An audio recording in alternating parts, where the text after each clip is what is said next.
Tell them the truth, the nurse said, gently squeezing my hand. Not the kind in books. The kind no one dares to say. I looked out at the circle of young faces. 20 volunteers, barely adults, waiting for pearls of wisdom.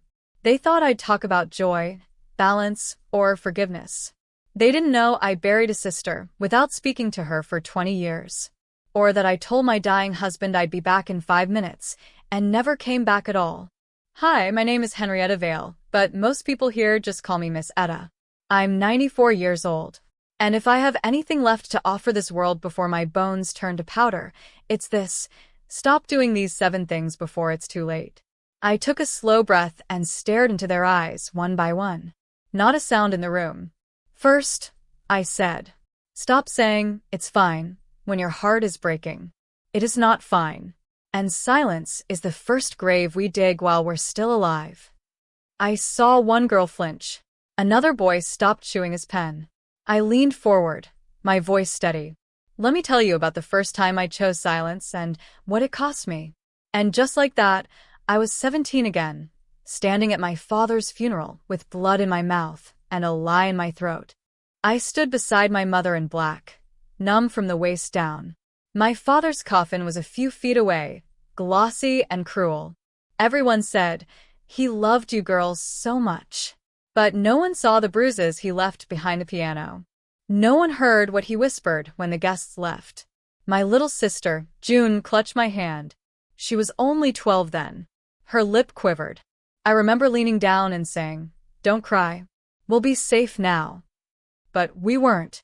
That night, as casseroles filled the fridge and neighbors left with sympathy smiles, my mother sat us down and said, we do not speak ill of the dead. That chapter is closed. June tried to protest, but I squeezed her hand too hard. It's fine, I whispered. Lie number 1. And it became a habit. I never spoke about the man who once locked us outside in the snow for sass. Never told anyone how I once wet myself waiting for permission to use the bathroom. Never let June cry loud enough to be heard. Instead, I became the girl who smiled too much, who excelled at everything, who said, it's fine. So often I forgot how to say anything else. I swallowed it all, and June began to disappear into herself. So here's the first thing I wish I'd stopped doing sooner. Stop protecting the image of those who hurt you. Because the cost isn't theirs. It's yours. And in my case, it was almost hers too. June started sleeping with a flashlight under her pillow. She'd jump at every footstep, every creak. I told myself it was just grief. I was too afraid to admit she was still scared of a ghost I helped keep alive. One night, I heard her whispering in the bathroom. The door was cracked. I peeked in. She had Dad's obituary clutched in one hand and nail scissors in the other. She was cutting out his name, over and over again. Tiny pieces of paper like ashes on the tile floor. June, I said gently. She froze. Then she looked at me with those hollow blue eyes and said, why didn't you ever scream? Why didn't you stop him? I wanted to scream then. I wanted to throw a chair through the wall and tell the world everything. But I didn't. I knelt, picked up the pieces and said, we're stronger now. We'll be okay. Lie number 2. She didn't want strength. She wanted honesty. She wanted someone to admit it hurt, that it still hurt. But I kept smiling. Kept dressing nice, kept winning awards, all while June slowly faded, quieter, colder, until eventually she stopped coming down for dinner. That's the second thing I beg you to stop. Stop mistaking perfection for healing. Grief wears pearls sometimes. Trauma can look like straight A's and steady hands. But if you're not bleeding on the outside, people assume you're fine. That lie almost cost me my sister. The night June ran away, it was raining. Not a soft, cinematic drizzle, a violent, sky-cracking downpour that felt biblical. She left a note, written in red pen on the back of her geometry homework. It said, I'm tired of pretending. Don't look for me. I read it once, then again. Then I screamed. I screamed so hard my mother dropped her wine glass in the next room. She rushed in, asking what was wrong, saw the note, and her face barely changed. She's dramatic, she muttered. She'll come home when she's hungry.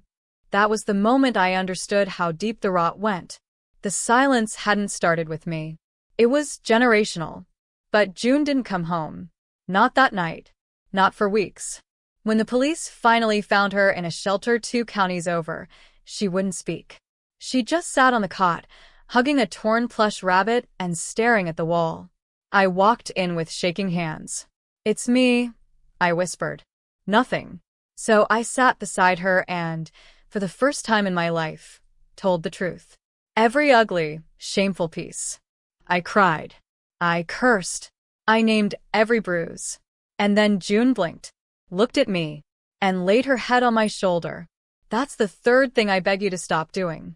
Stop waiting until someone breaks to tell them they're not alone. Because love spoken too late doesn't sound like love. It sounds like apology. June came home, but not the same. She didn't like hugs anymore. She flinched when the door slammed. She'd watch me brush my hair and say, "You always look so normal. Like none of it touched you." I wanted to tell her it did. That I still woke up choking on air some nights. But I didn't. Instead, I buried myself in scholarships in senior year and prom dresses that still had their tags on them because I never actually went. I thought if I succeeded enough, it would fix everything. For both of us. But that's not how healing works. It's not contagious. And it can't be forced on someone like a gift. One afternoon, I came home from class to find June gone again. Not missing, just moved. She'd left a short letter this time. "I need space to become someone who isn't made of pain. Please let me go." And so I did. That was the fourth thing I had to learn the hard way. Stop thinking your healing has to match someone else's timeline. You can love someone with all your heart and still not be the person who helps them heal. It took me nearly 40 years to see her again. And when I did, she was a stranger with my sister's eyes. But what happened that day, in that quiet bookstore, aisle 3, was something I never expected. She didn't walk away. She said, "Are you finally ready?" I nodded. My voice caught, but I managed. Yes. We sat in the bookstore cafe, 2 women with the same cheekbones and very different lives. June had a silver streak in her hair and a worn leather notebook in her lap. I had crow's feet and a heart like wet tissue. She didn't hug me, didn't cry. She simply opened the notebook and asked, "What do you regret most?" I laughed softly. "Only one." She waited. And I told her the truth, not just about our father or mom or the masks I wore. I told her about the man I married too young, the job I stayed at too long, the best friend I ghosted after she got sick because I didn't know how to be around death again. I expected judgment. But June just whispered, "Me too." We stayed for hours. She showed me poems she'd written at the shelter. I showed her a photo of my granddaughter, the one I named after her. We weren't fixed. We weren't whole. But we were real, finally. That's the 5th thing I beg you to stop.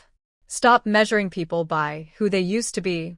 You're not the girl you were at 17. They're not the villain or victim frozen in your memory. People change. Or they vanish. And when they come back, don't make them knock twice. June didn't. She just handed me her notebook and said, "Your turn." The first page of June's notebook was blank.